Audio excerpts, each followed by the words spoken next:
This is Steve Ridgel, and you've heard me talking about what's going on in Abilene, that God's starting a harvest of people coming to Him, coming back to Him. And I've got three friends that have been heavily involved in that. And I want to share with you what they are saying about, about what God's doing in their life and how He's using them to help people come to Jesus and come back to Jesus. And let's just call these three, let's call them Gary, Chris, and Walt.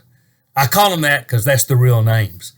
Now, I'm not going to tell you which ones gave this advice, but here are three things I've learned from them about how to really get the harvest going. And maybe it'll be helpful to you where you are.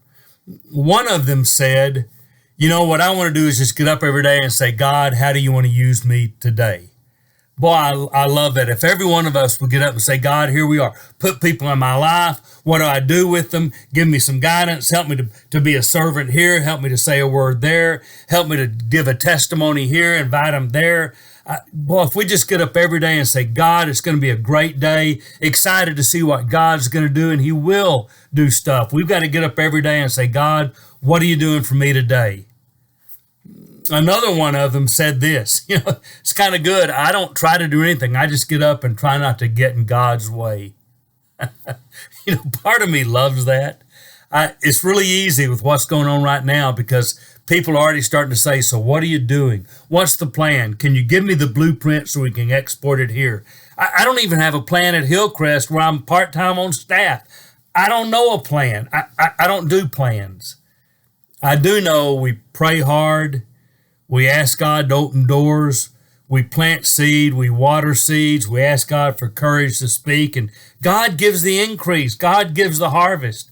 And so I really like the idea, let's don't start overthinking this and put a bunch of programs and structure around it so that we stifle it and kill it.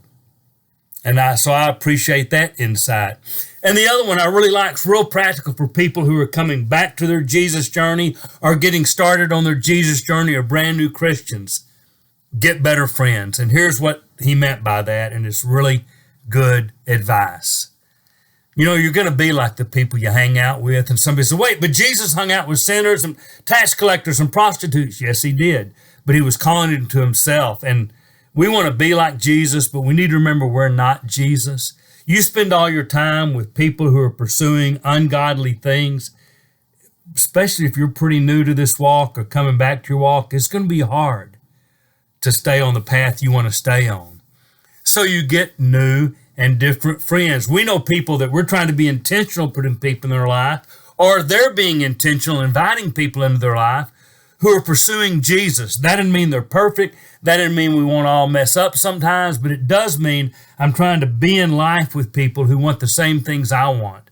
And then I try to invite my non-Christian friends into that circle. Or maybe I do some things, but if you're really going to be like Jesus, you need to be around people who are trying to be like Jesus. That's kind of the whole secret of a community of faith and doing life together, and we've got to do that. So I want to thank my three friends, and I don't remember what order I gave them to you before. So thanks, Chris. Thanks, Gary. Thanks, Walt, for insights into how to keep this, whatever's happening here, going strong. So thank you for helping show me how to do that.